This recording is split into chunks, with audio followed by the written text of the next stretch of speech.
In New York, this is Democracy Now! The census is basically the DNA of our democracy. It determines so many things that we do, from how $675 billion in federal funding is distributed, to how political districts are drawn, to how many electoral votes states get. And if the census is rigged, then all of American democracy will be rigged as well. The Supreme Court appears poised to allow the Trump administration to add a question about citizenship to the 2020 census, even though the government admits the move could result in 6 million people not responding. Adding that particular citizenship question could lead to the undercounting in communities across America, particularly in immigrant communities and Hispanic communities. It would mean that communities entitled to resources wouldn't get those resources. It would deny certain communities of equal representation. We'll get the latest on the fight over the census. Then we speak to Nobel Prize-winning economist Joe Stiglitz about his new book, People, Power, and Profits. It's unambiguously clear trickle-down economics doesn't work. But what does that mean? That means we have to structure our economic policies to make sure that we have shared prosperity. And you don't do that by giving a tax cut to the big winners and raising taxes on those who have not done very well. All that and more coming up. Welcome to Democracy Now!, democracynow.org, The War and Peace Report. I'm Amy Goodman. President Trump called Tuesday on all current and former White House aides to avoid testifying to congressional panels, saying he'll invoke executive privilege to block a subpoena ordering former White House counsel Don McGahn to testify to Congress. Speaking with the Washington Post, Trump said complying with congressional requests was unnecessary after the White House cooperated with special counsel Robert Mueller's probe into Russian interference in the 2016 election. This comes as Democratic lawmakers are scheduling a vote on charges of contempt of Congress against White House Personnel Security Director Carl Klein, who's refused to testify to the House Oversight Committee. Meanwhile, Treasury Secretary Steve Mnuchin Tuesday failed to meet a congressionally mandated deadline to turn over President Trump's tax returns to the House Ways and Means Committee. It's the second time Mnuchin has refused a congressional order to turn over Trump's tax records. In a statement, Mnuchin said he'd provide a final answer on whether he would comply by May 6th. Democrats say they need to know whether Trump's myriad business interests, both at home and overseas, are affecting his decisions as president. House leaders are employing a portion of the tax code that grants tax-writing congressional committees the power to request tax information on any filer. The provision was created after the Teapot Dome bribery scandal of Warren G. Harding's administration in the 1920s. The United Nations Security Council passed a resolution Tuesday aimed at ending rape as a weapon of war after the U.S. used a veto threat to strip the measure of any mention of sexual and reproductive health. The Trump administration's successful move to water down the measure over its opposition to abortion was blasted by France's UN ambassador, who said, quote, "It's intolerable and incomprehensible that the Security Council is incapable of acknowledging that women and girls who suffered from sexual violence and conflict and who obviously didn't choose to become pregnant should have the right to terminate their pregnancy," unquote. The resolution was championed by Nobel Peace Laureate Nadia Murad, a Yazidi Kurdish human rights activist from Iraq. She was kidnapped by the Islamic State, repeatedly raped as she was held as a sex slave for almost 3 months. We come here today and ask that those perpetrators of genocide be brought to justice. They used Yazidi women as a weapon of war. Hence, they need to be tried before a special court so that they would be tried for the crimes they committed. Bringing elements of ISIL to justice in the framework of an international tribunal that terrorized them for crimes of genocide and sexual violence against women would send messages to others and prevent such crimes in the future. In Sri Lanka, the death toll from Sunday's Easter bomb attacks targeting hotels and churches has climbed to 359, as authorities say they defused another bomb in downtown Colombo and arrested more suspects. Sri Lankan officials apologized Monday for failing to respond to multiple tip-offs ahead of Sunday's 8 attacks. A confidential memo circulated among Sri Lankan security agencies gave the names, addresses, and phone numbers of some of the suspects. It's not clear why authorities failed to act on the warnings. One surveillance video showed a suspect wearing a backpack casually strolling towards St. Sebastian Church north of Colombo minutes before a bomb ripped through a crowd of Easter Sunday worshippers, killing more than 100 of them. On Tuesday, the self-proclaimed Islamic State claimed responsibility for the bombings. The group circulated a video purporting to show 8 members of a Sri Lankan cell pledging allegiance to the group. Human rights groups are condemning Saudi Arabia's mass execution of 37 prisoners accused of terrorism and espionage. Amnesty International says 11 of the men put to death were convicted of spying for Iran after what it called a grossly unfair trial. Amnesty says at least 14 others were convicted for participating in anti-government protests between 2011 and 12. Amnesty says the 14 men were tortured in order to have, quote, confessions extracted from them.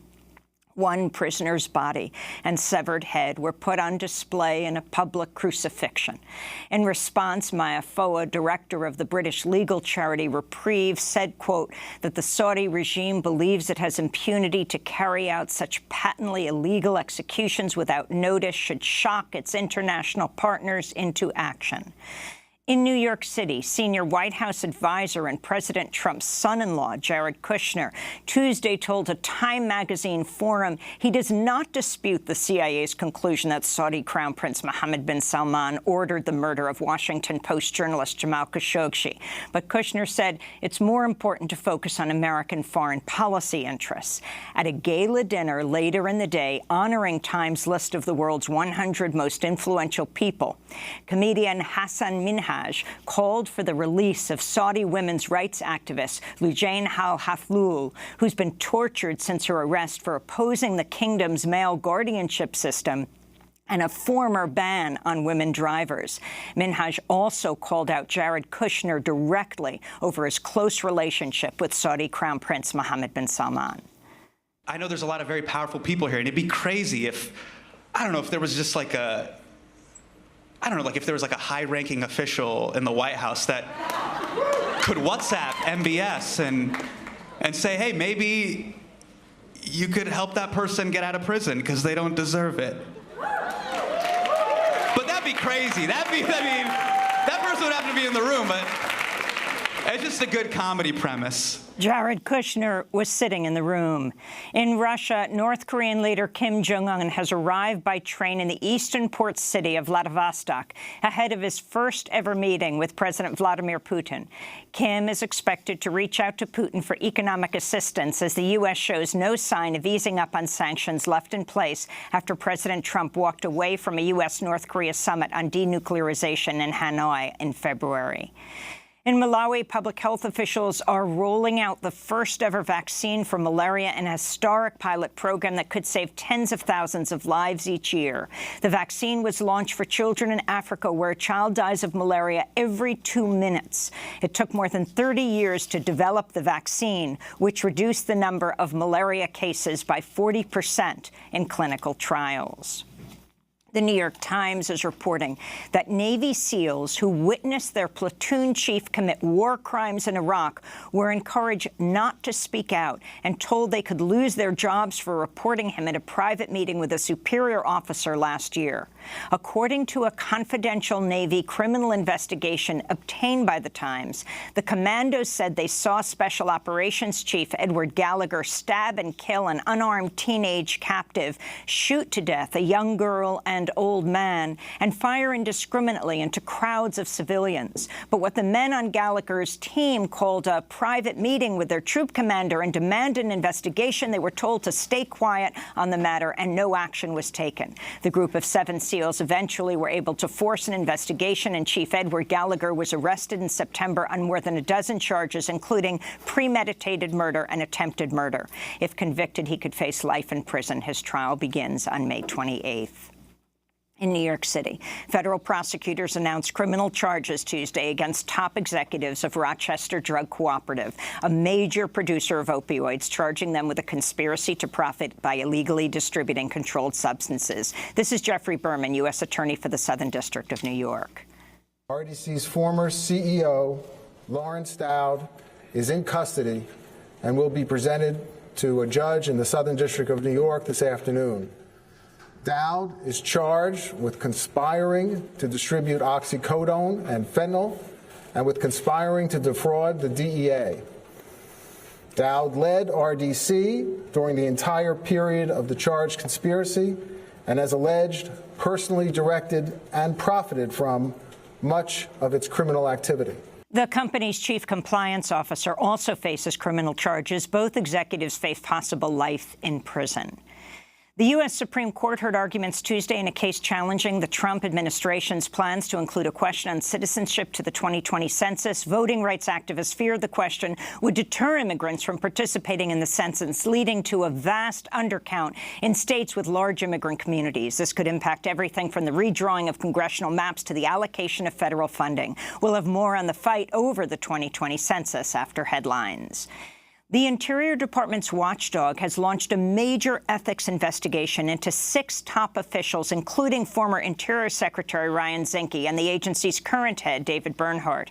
The probe by Interior's Inspector General follows an ethics complaint filed in February, alleging the officials routinely disregarded rules requiring they recuse themselves from official meetings with former employers or lobbying clients. Secretary Bernhardt is a former oil lobbyist who's been accused of making at least 15 policy decisions that directly benefited former clients since he joined the agency in 2017.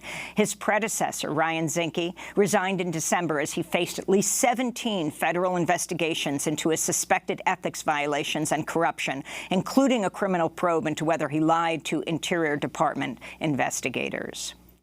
In a growing scandal engulfing the Boy Scouts of America, it's been revealed that nearly 8,000 troop leaders have been accused of sexual abuse over a span of 72 years. These findings were announced Tuesday in Manhattan by Jeff Anderson, a lawyer representing sexual abuse victims. According to records known as the Perversion Files, Boy Scout volunteer leaders abused more than 12,000 victims between 1944 and 2016.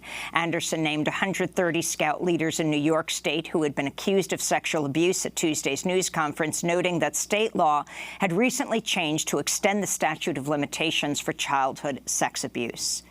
In Florida, prosecutors have dropped charges against an African-American teenager whose brutal arrest by Broward Sheriff's deputies went viral last week after it was captured on a cell phone video. The footage shows a white officer, Deputy Christopher Krikovich, pepper spraying 15-year-old high school student DeLuca Roll before slamming his head into the pavement and repeatedly punching him in the head. Krikovich and another officer have been suspended pending an investigation. A lawyer for Roll's family is calling for Krikovich to be criminally charged with assault and battery.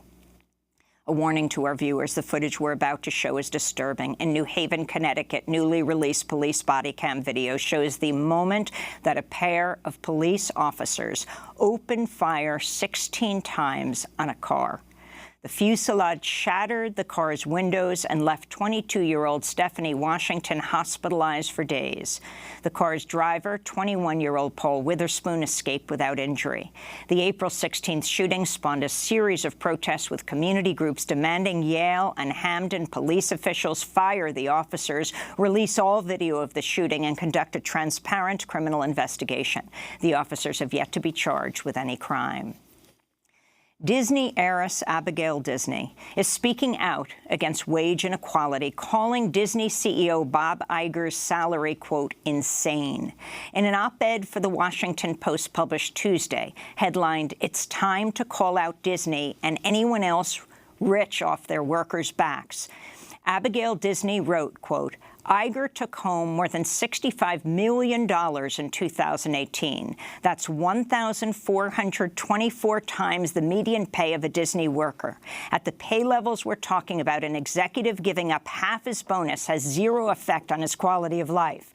For the people at the bottom, it could mean a ticket out of poverty or debt. It could offer access to decent health care or an education for a child, unquote. In South Africa, at least 33 people are dead in the eastern province of KwaZulu-Natal after floods and mudslides crush homes around the city of Durban. Some parts of South Africa have received over 9 inches of rain since Monday, more than 3 times the average monthly total for all of April. In climate news, an alarming new report published in the journal Nature Communications finds without immediate action to curb greenhouse gas emissions, melting Arctic permafrost could add as much as $70 trillion to the overall economic impact of climate change. Meanwhile, a draft United Nations report obtained by Agence France-Presse Tuesday reveals up to 1 million species are at imminent risk of extinction due to human behavior. The report, which is set to be released May 6, warns the accelerating loss of clean air, drinkable water, and biodiversity poses a threat no less severe than climate change. And in Britain, 16-year-old Swedish climate activist Greta Thunberg called out UK lawmakers Tuesday for failing to act in time to avert catastrophic climate change. Thunberg was speaking to a group of members of Parliament from the House of Commons. Prime Minister Theresa May was invited but declined to attend. Now we probably don't even have a future anymore, because that future was sold so that a small number of people could make unimaginable amounts of money. It was stolen from us every time you said that the sky was the limit and that you only live once. Greta Thunberg's appearance at the British House of Commons came as climate activists with Extinction Rebellion continued a nonviolent civil disobedience campaign. This is Ahura Plummer, a climate activist who locked herself to a truck at London's Marble Arch landmark with one hand bound inside a tube labelled Greta. Our tube is called Greta, and this is the very truck that she spoke from yesterday. And I'm doing this because I believe I have literally no other choice. I have worked on climate change for 15 years, and it felt urgent 15 years ago in my first job. And I will sit here until I am arrested, because I don't think we have any other way of making our point. And I see myself in the long line of amazing, amazing people who've gone before me, from the suffragettes to Gandhi to the civil rights movement, and many, many, many other people around the world who are putting their bodies and their minds and their hearts on the line. Over 1,000 people have been arrested in the Extinction Rebellion protests in Britain over the last week. And those are some of the headlines. This is Democracy Now!, democracynow.org, The War and Peace Report. I'm Amy Goodman. And I'm Juan Gonzalez. Welcome to all of our listeners and viewers across the country and around the world. The U.S. Supreme Court heard arguments Tuesday in a case challenging the Trump administration's plans to include a question on citizenship to the 2020 census. Voting rights activists fear that adding the question will deter immigrants from participating in the census and lead to a vast undercount in states with large immigrant communities. Census officials have estimated 6.5 million people will not respond to the census if the citizenship question is added. This undercount could affect everything from the redrawing of congressional maps to the allocation of federal funding. The case centers on whether Commerce Secretary Wilbur Ross had the authority to add the question to the census. The American Civil Liberties Union and 17 states have sued, saying Ross's move was aimed at deterring immigrants from participating in the census. During the oral arguments, the court's conservative majority appeared to side with the Trump administration, while the liberal minority questioned the administration's motives and methods. Liberal Justice Sonia Sotomayor said, quote, "There's no doubt that people will respond less. If you're talking about prediction, this is about 100% that people will answer less." Chief Justice John Roberts appeared to support the addition of the citizenship question, saying it was, quote, "quite common to add a demographics question to the census." He asked the plaintiffs in the suit Do you think it wouldn't help voting rights enforcement? Conservative Justice Brett Kavanaugh said the United Nations recommends countries ask a citizenship question on the census, listing a number of countries that ask about citizenship, including Spain, Germany, Canada, Australia, Ireland, and Mexico. After the Supreme Court heard oral arguments, New York State Attorney General Letitia James, who helped bring the lawsuit, spoke outside the court. That particular citizenship question could lead to the undercounting in communities across America, particularly in immigrant communities and Hispanic communities. It would mean that communities entitled to resources wouldn't get those resources. It would deny certain communities of equal representation. And so in the interest of fairness, in the interest of upholding this quintessential American promise, we are obligated to ensure the most accurate count in the 2020 census. And as such, we must use every tool at our disposal, in our arsenal, to fight to protect its integrity. And that's what we did today. To Los Angeles, where we're joined by Tomas Saenz, President and General Counsel of MALDEF, the Mexican-American Legal Defense and Educational Fund. MALDEF is representing plaintiffs in one of the lawsuits challenging the census citizenship question. And here in New York, we're joined by Ari Berman, senior writer at Mother Jones, reporting fellow at the Nation Institute, author of Give Us the Ballot, The Modern Struggle for Voting Rights in America. So, Ari, you attended the Supreme Court oral arguments yesterday. Set the scene for us, and were you surprised by the tenor of the questions? I did, and this really is one of the most important cases for democracy in decades, Amy, because the census determines so many things in our society, how $880 billion in federal funding is allocated, how voting districts are drawn, how many House seats, how many electoral college votes states have. There really is nothing we do that's more important in a democracy than the census. And this one question about U.S. citizenship has the possibility to derail the entire census. One of the most important and longest constitutional responsibilities that our government has could now be derailed and turned into a political weapon by the Trump administration to target immigrants and places where lots of immigrants live. And so I was hoping I would hear these big picture debates in the Supreme Court about the importance of the census and how this question threatens the census. Instead, the conservative justices on the court seemed very sympathetic to this question. They really didn't question the motives of Wilbur Ross, the Commerce Secretary, who added this question, even though 3 different federal courts have struck it down. 6 years ago, I was in the Supreme Court when they railed against the Voting Rights Act, called it an act of regional discrimination against the South. And then suddenly, 6 years later, the same conservative justices that gutted the Voting Rights Act suddenly believe that this citizenship question is now necessary to enforce the Voting Rights Act, which every voting rights lawyer will tell you it's not. And so once again, we have a situation where the Supreme Court seems like they are about to side with folks that want to gut voting rights, roll back civil rights, target immigrant communities, as opposed to protecting one of the most important constitutional responsibilities that we have. Well, I want to ask Tomas Saenz of MALDEF Defense and Education Fund. What do you see as your take on how the hearing went yesterday? Well, I think it's hard to predict from an oral argument in any case what the outcome will be. And I do think we have a Chief Justice who appreciates institutional integrity of the court and more broadly of the Constitution. I think we've seen him make unexpected decisions in previous cases reflecting that belief in ensuring institutional and constitutional integrity.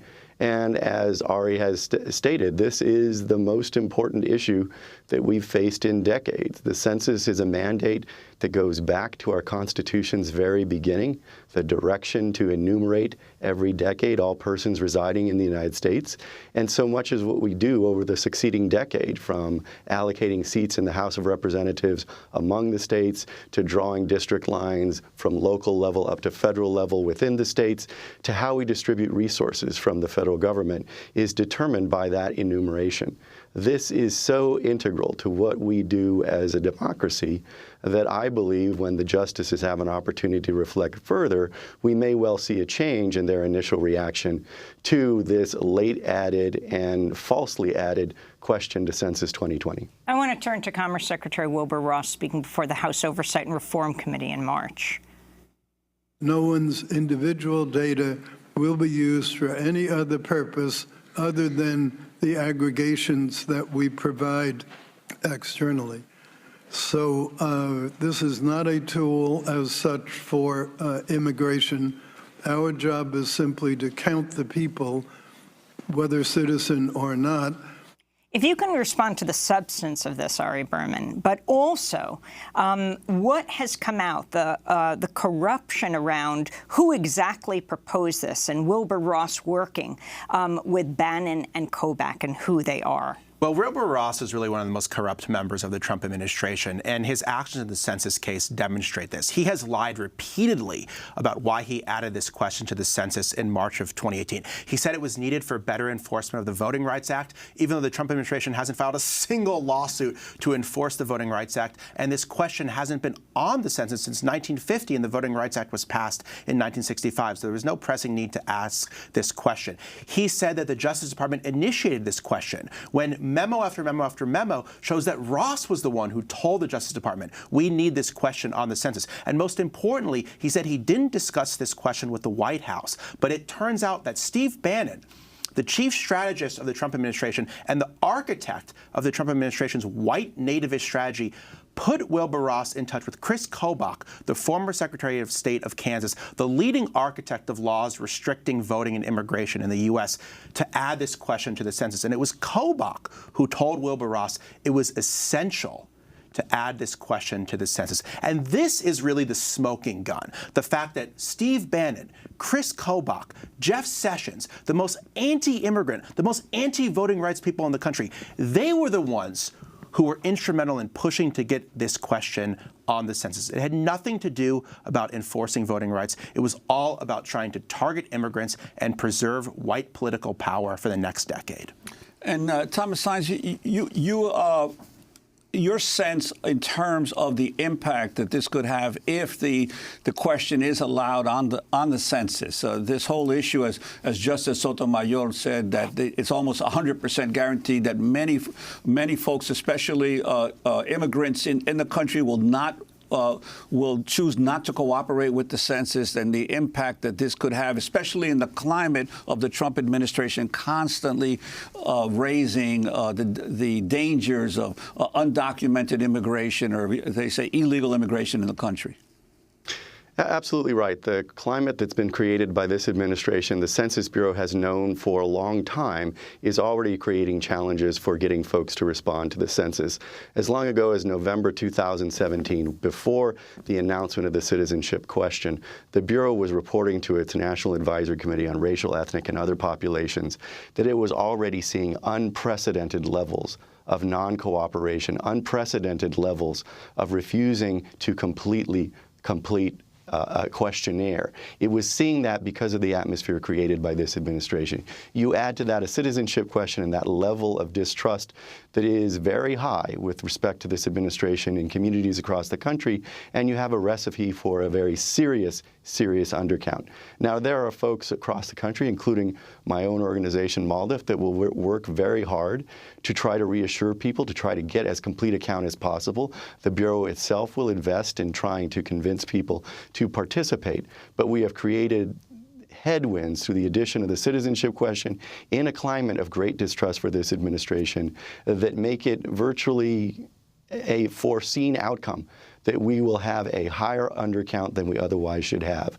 And the implications of that for the next decade of policymaking in this country are monstrous. And Ari, I wanted to ask you, there's some, the extreme actions that some particular states in particular are taking, they're not looking solely to redistrict based on an undercount, but also determine who gets the right to vote? I mean, actually count voters rather than residents? This is a really important point, Juan, and I think this is one of the reasons they want to add this question about citizenship, which is that everyone is counted for the purpose of drawing districts in this country. It doesn't matter if you're a voter or a non-voter. It doesn't matter if you're a citizen or a non-citizen. Everyone is counted because everyone deserves representation. What conservatives want to do now is they want to redraw districts counting only citizens, or possibly counting even only voters. What that would do is it would dramatically shift power away from areas that have a lot of immigrants, places like New York and California and Texas, and then redistribute political power to wider, more rural and more conservative areas. California could lose congressional seats. California could lose tens of billions of dollars. California could lose congressional seats. For the first time in the history